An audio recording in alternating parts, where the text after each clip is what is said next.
오늘 우리에게 주신 하나님의 귀한 말씀은 요한일서 4장 7절부터 12절까지의 말씀입니다.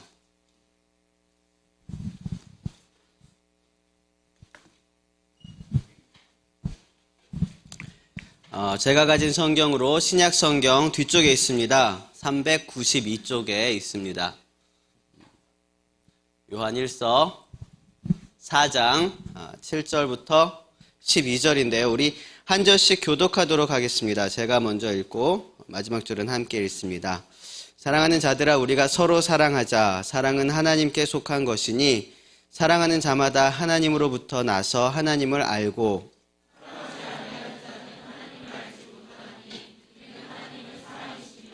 하나님의 사랑이 우리에게 이렇게 나타난 바 되었으니 하나님이 자기의 독생자를 세상에 보내심은 그로 말미암아 우리를 살리려 하심이라.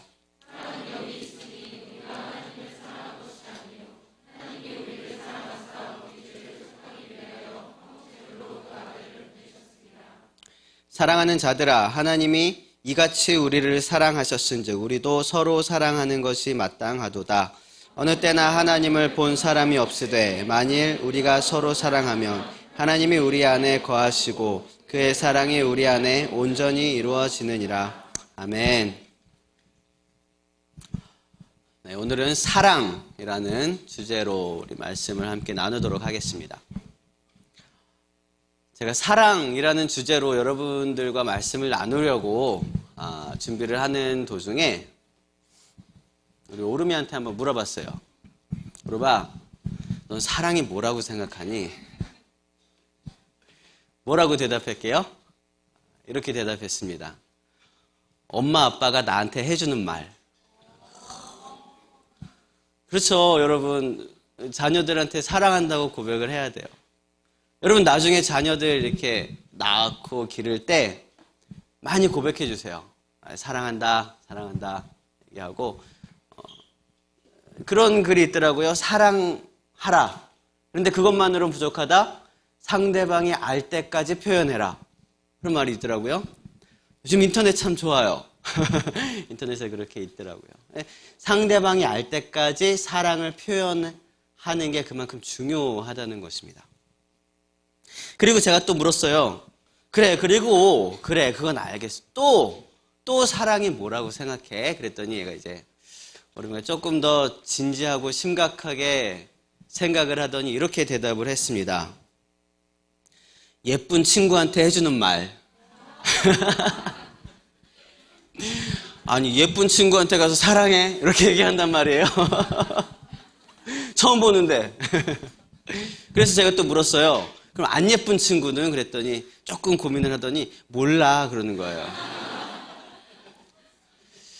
여러분, 혹시 오르미가 여러분에게 사랑한다고 말을 하지 않았다면 안 예쁜지도 모른 거예요.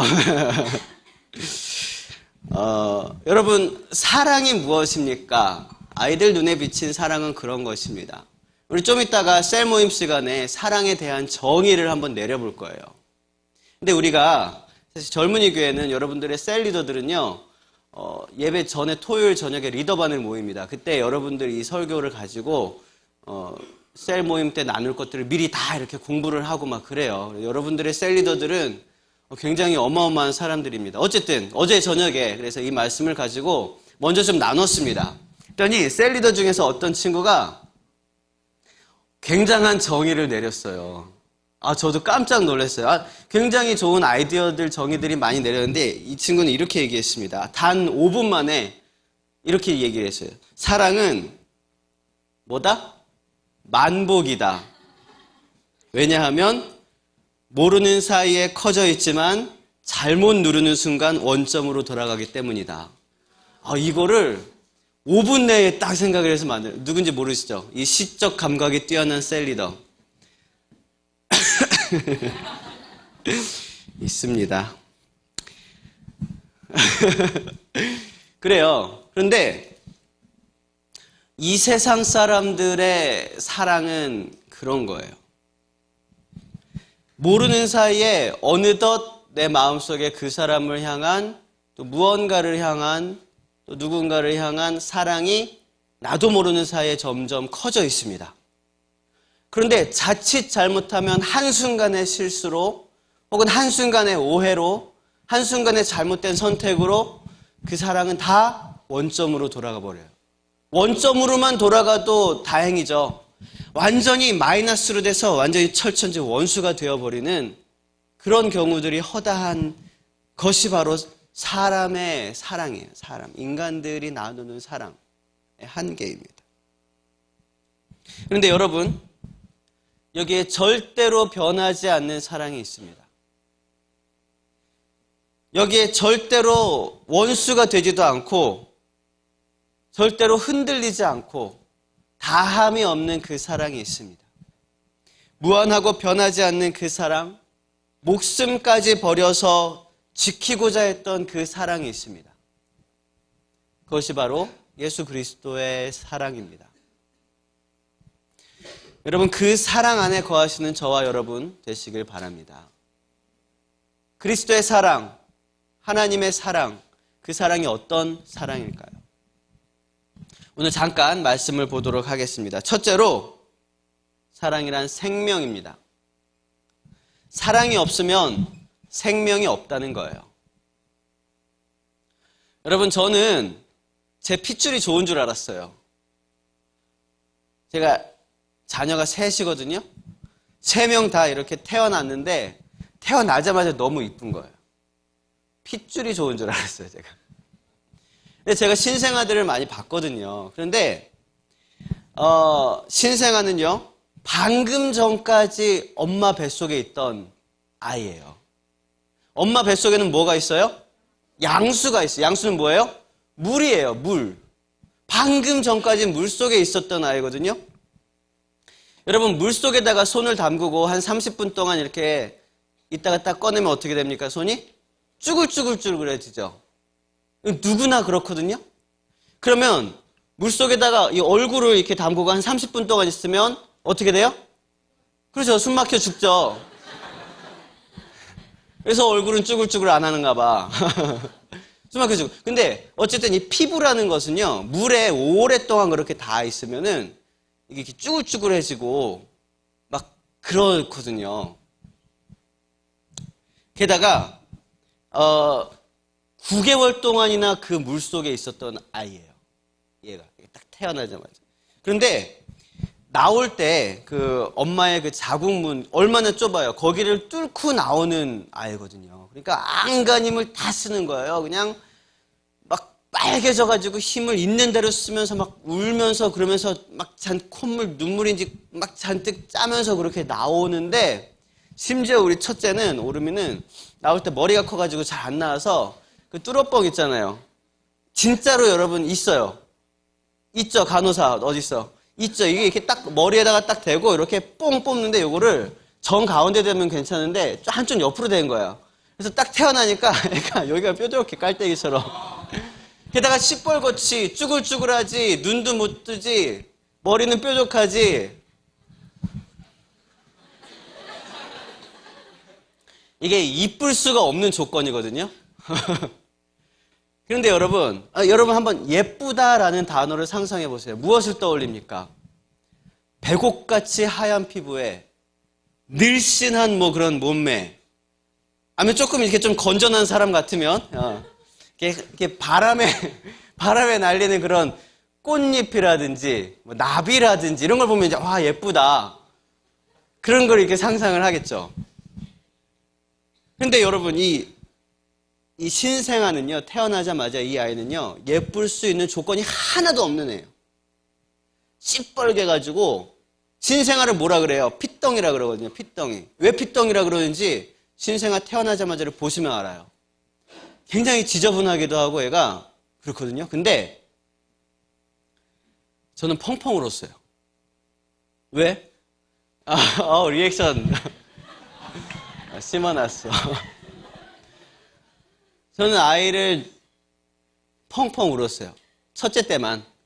둘째, 셋째는 그렇게 울지는 않았어요. 근데 첫째 낳았을 때 펑펑 울어요. 왜냐하면 이 아이가 너무너무 사랑스러웠기 때문이에요. 너무너무 예뻤기 때문이에요. 이쁠 수 있는 조건이 하나도 없어요. 근데 너무너무 예쁘더라고요. 너무너무 안쓰럽고 고맙고 미안하고 여러 가지 감정이, 감동적인 그런 감정이 겹쳐서 펑펑 울었어요.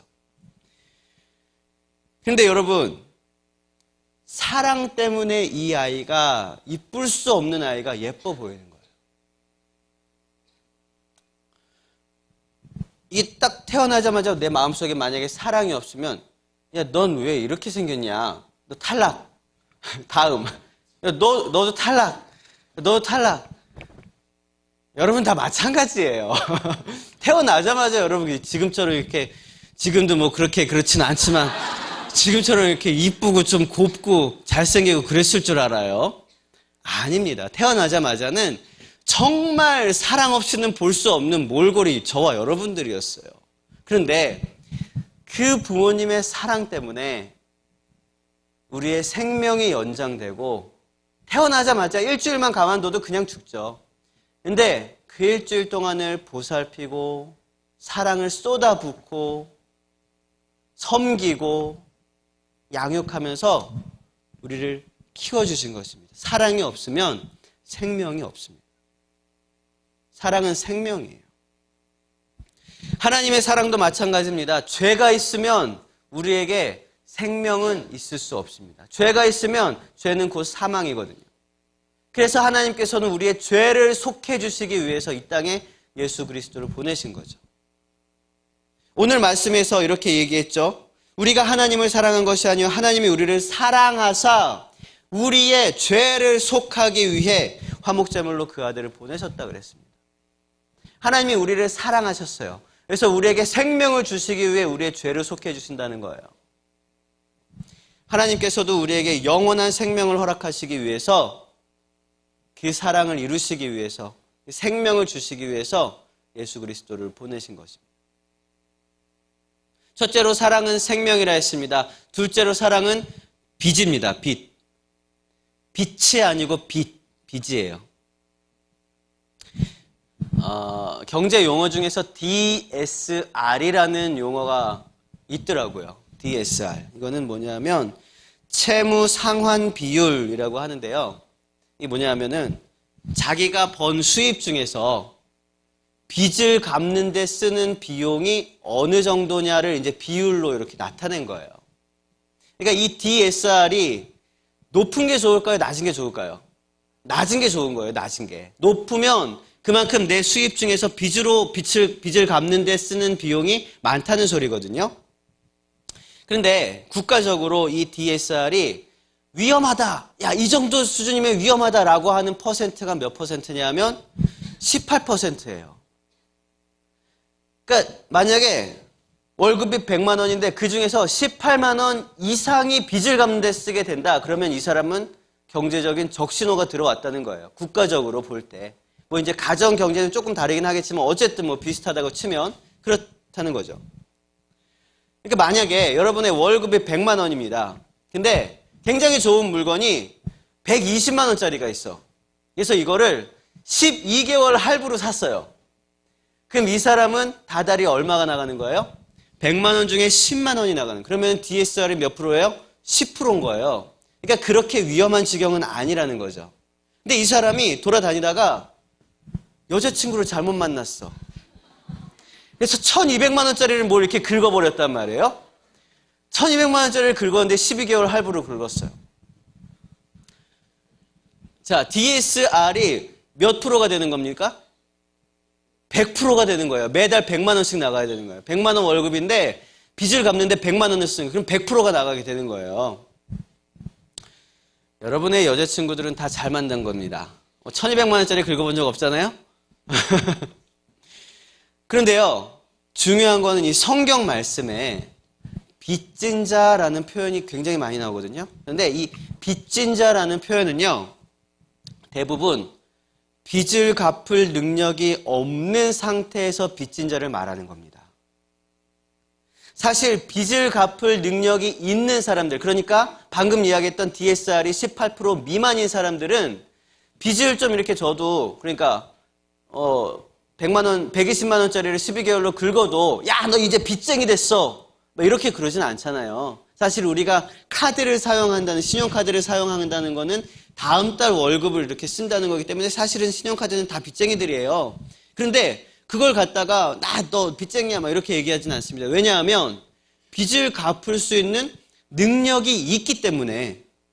하지만 빚을 갚을 수 있는 능력이 없는 사람이 그 능력 밖에 빚을 지게 되었을 경우에 성경책에서는 빚진 자라고 표현을 한다는 것입니다.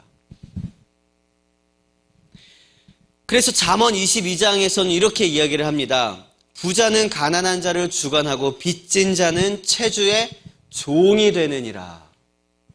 빚진 자는 빚을 준 사람의 종이 된다라고 잠언에 이야기하고 있는데, 우리는 보통 생각할 때 우리가 카드사에 뭐 이렇게 할부를 이렇게 끊었을 때 우리가 카드사의 종이 되는 건 아니잖아요. 그렇잖아요. 그런데 만약에 정말로 우리 능력 밖으로 그렇게 빚을 졌을 때는 정말 와서 막 빨간 딱지 붙이고 막 너의 모든 수입을 다 이렇게 가져가 버리고 막 그래도 우리가 법적으로 할 수 없는 거잖아요. 그게 강력한 빚진 자라는 것이 성경에서 얘기한다는 것입니다. 그런데 사도 바울이 뭐라 그랬냐면요, 이렇게 얘기합니다. 로마서 1장에 보면 헬라인이나 야만인이나 지혜로운 자나 어리석은 자나 다 내가 빚진 자라. 사도 바울이 빚졌다는 이야기를 했을 때 이거 갚을 수 있는 능력이 있다는 거예요, 없다는 거예요? 없다는 거예요. 갚을 수 있는 능력이 없는 상태에 큰 빚을 졌는데 그 대상이 누구냐면 헬라인이나 야만인이나. 그 당시에는요, 헬라 문화를 굉장히 우수한 문명으로 생각했기 때문에 헬라인이 아니면 야만인이었어요. 그러니까 헬라인이나 야만인이라면 다 들어가는 거예요. 지혜로운 사람이나 지혜롭지 않으면 뭐예요? 어리석은 사람이에요. 지혜로운 사람이나 어리석은 사람이나. 그러니까 이 세상 누구에게든지 다 내가 빚을 진 사람이다 라고 표현을 하고 있어요. 빚진 자가 마음 편하게 일할 수 있습니까? 빚진 자가 마음 편하게 잠을 잘 수 있겠습니까? 빚진 자가 취미생활, 여가생활을 마음 놓고 누릴 수 있겠습니까? 빚진 자가 아프다고 해서 일 안 나가고 쉬고 싶다고 해서 일 쉬고 막 그럴 수 있겠어요? 그렇지 않습니다. 사도 바울은 헬라인에게나 야만인에게나 지혜가 있는 자나 없는 자나 누구든지에게 이런 자세로 복음을 전했다는 거예요. 복음의 빚진 자로 살아갔다는 것입니다. 내가 그 사람에게 복음을 전하지 않고서는 내 마음이 불편한 거예요. 빚진 거예요. 내가 그 사람에게 복음을 전하지 않고서는 내가 취미생활도 여가생활도 즐길 수가 없는 거예요. 이게 빚진 자의 심정이거든요. 그런데요, 사도 바울은 그러한 복음의 빚진 자로서의 삶을 그 당시에 로마 교회에, 그리고 지금 그 성경을 읽는 저와 여러분들에게 권하고 있습니다. 로마서 13장에 보면 이런 이야기가 있어요. 피차, 사랑의 빚 외에는 아무에게든지 아무 빚도 지지 말라. 빚을 지라는 얘기예요, 말라는 얘기예요? 빚을 지지 말라는 얘기입니다. 단지 무엇 빼고요? 사랑의 빚은 지라는 거예요. 사랑의 빚은 지라는 거예요. 사랑의 빚진 자가 되라는 것입니다. 이것이 아까 이야기했던 모든 사람에게 빚진 자와 같이 복음을 전하라는 것입니다. 왜냐하면 우리가 져야 할 그 사랑의 빚은요, 우리의 능력으로 갚을 수 있어요, 없어요? 못 갚아요. 우리가 예수 그리스도의 사랑, 그 어마어마한 예수 그리스도의 사랑을 우리가 우리의 공의로, 우리의 선행으로, 우리의 어떤 사랑으로 갚을 수 없다라는 거예요. 갚을 수 없으면 뭐가 되는 거예요? 빚진 자가 되는 거예요. 아무리 내가 하나님께 사랑을 고백하고 공의를 행하고 선행을 행해도 그래도 그리스도 예수의 사랑에는 빚진 자예요. 그래도 빚진 자예요. 그래도 빚진 자. 그렇게 복음의 빚진 자로 살아가라는 것입니다. 복음을 전하지 않으면 마음이 불편하고, 복음을 전하지 않으면 두 다리 펴고 잠을 못 자겠고, 복음을 전하지 않으면 취미생활도 여가생활도 불편해서 못하는 거예요. 그것이 바로 복음의 빚진 자의 삶입니다. 사랑은 빚이에요, 빚. 첫째는 뭐라 그랬습니까? 사랑은 생명이다. 둘째는 사랑은 뭐라 그랬습니까? 빚이다. 세 번째로 사랑은 희생입니다. 희생. 요한복음 3장 16절 하나님이 세상을 시작.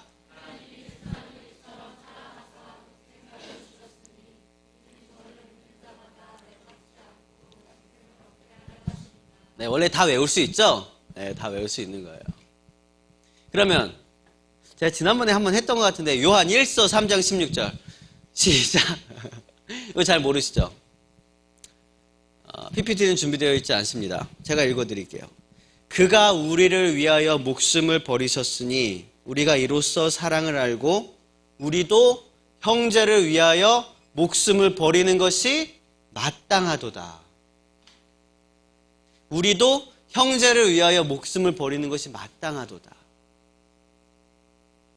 여러분, 사랑은 희생입니다. 사랑은 목숨을 버리는 희생이에요. 희생이라는 것은요, 대가를 치르지 않고 대가를 기대하지도 않고 내가 헌신하는 거예요. 대가가 중요한 게 아니에요. 왜냐하면 후불이 아니라 선불이니까요. 방금 읽었던 요한 1서 말씀, 제가 읽어드렸던 요한 1서 3장 16절을 보시면요, 예수님이 먼저 우리를 위해서 목숨을 버리셨어요.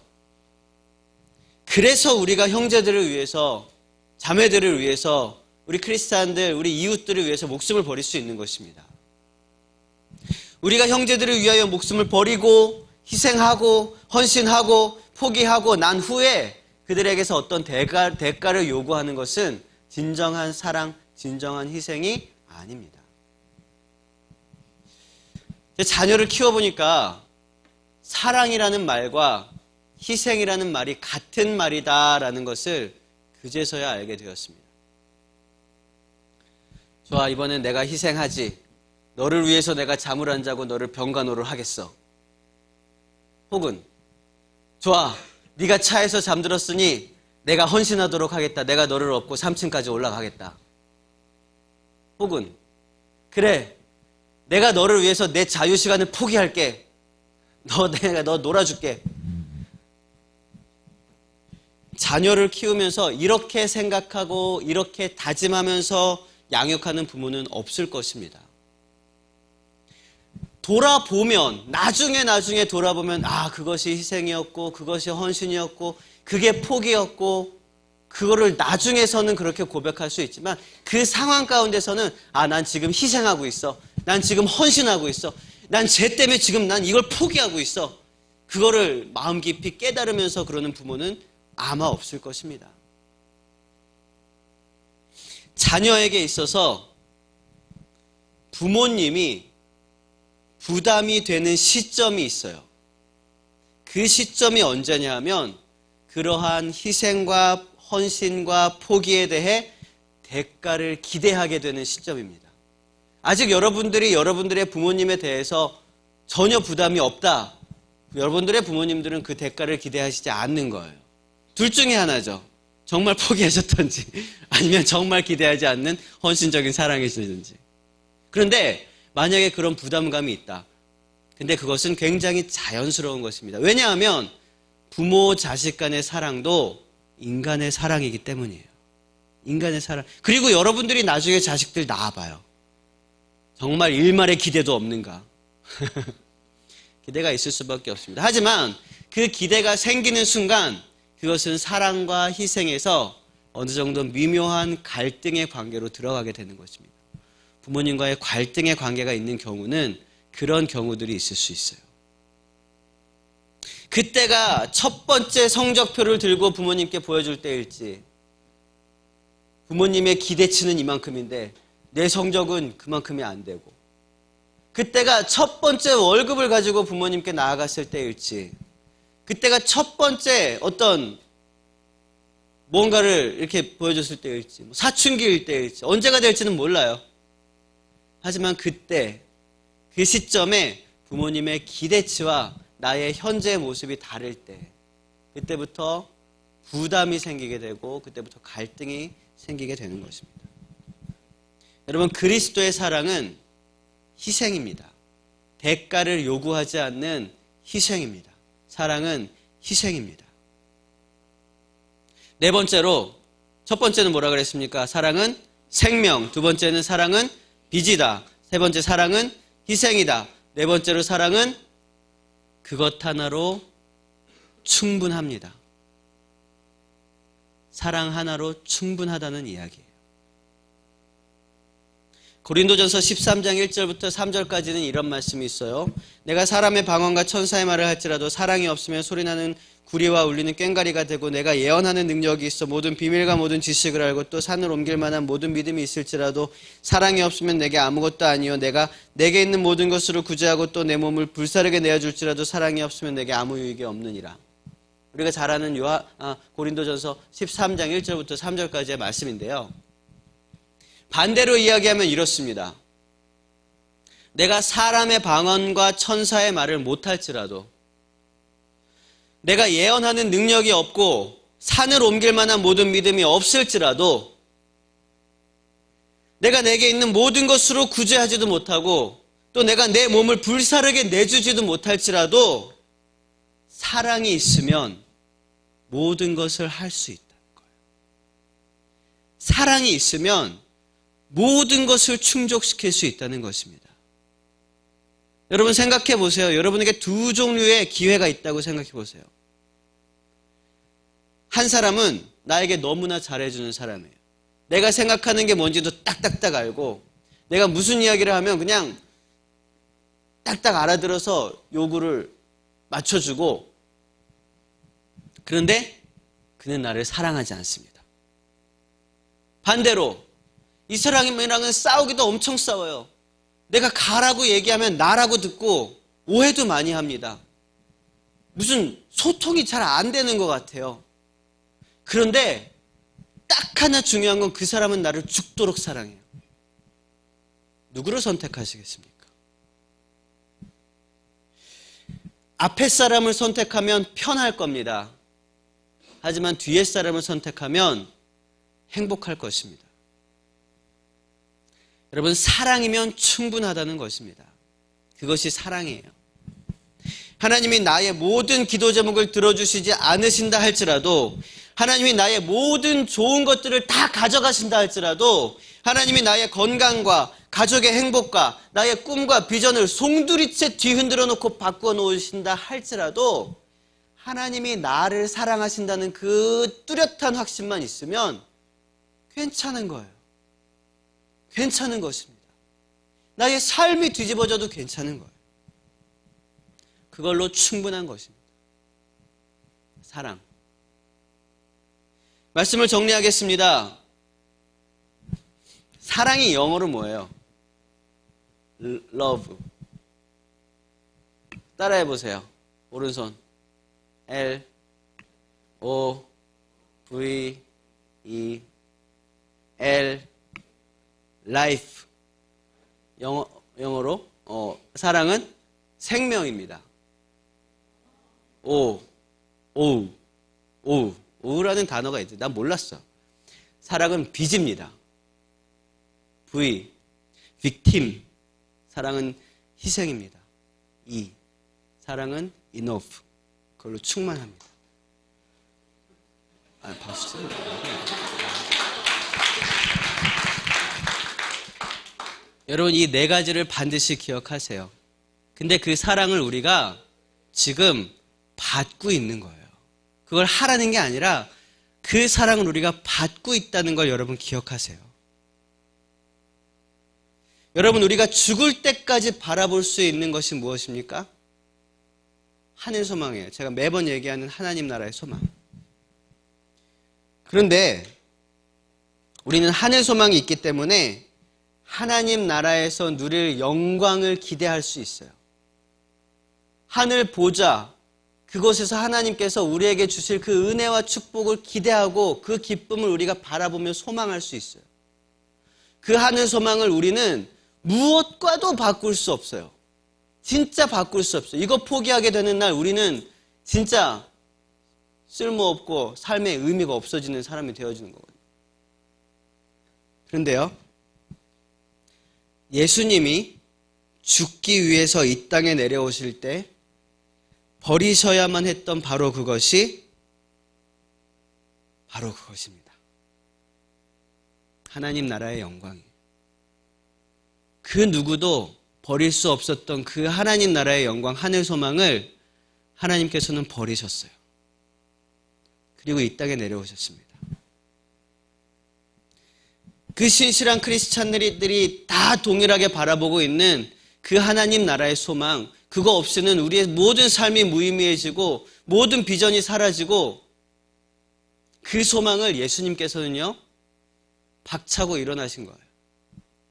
그 영광스럽고 찬란한 하나님 나라의 보좌를 털고 일어나시고 이 땅의 가장 낮고 천한 곳에서 태어나셔야 했던 이유, 그리고 고난과 모든 아픔을 당하시고 십자가에 달려서 피와 물을 쏟아버리셔야 했던 그 이유, 죽임 당하셔야만 했던 단 하나의 이유, 그것이 바로 사랑입니다. 사랑.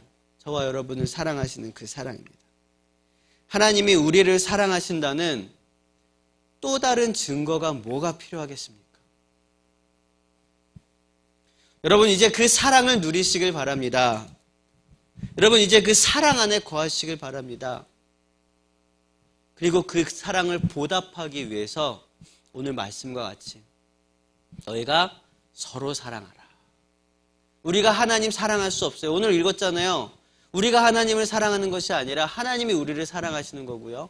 우리가 서로 사랑할 때 하나님의 사랑이 우리 안에서 온전히 이루어지는 거예요. 우리가 서로 사랑하는데 하나님의 사랑으로 사랑하는 거예요. 아까 이야기했던 LOV, 4가지 항목을 가지고 사랑하는 거예요. 이 땅에서 얘기하는 그런 사랑 아니고, 예쁜 사람 보면 사랑해, 이 사랑 아니고, 생명을 주고 빚진 자의 심정으로 희생하면서 그것 하나로 충분한 그 사랑을 이웃들과 나누는 것이 하나님의 사랑입니다. 그리고 하나님의 사랑에 보답하는 길이에요. 그것은 하나님을 사랑하는 마음이 없이는 할 수 없습니다. 그 사랑 가운데 거하면서 그 사랑을 누리고 그 사랑을 확산시켜 나가시는 저와 여러분 되시길 바랍니다. 우리 함께 찬양하겠습니다.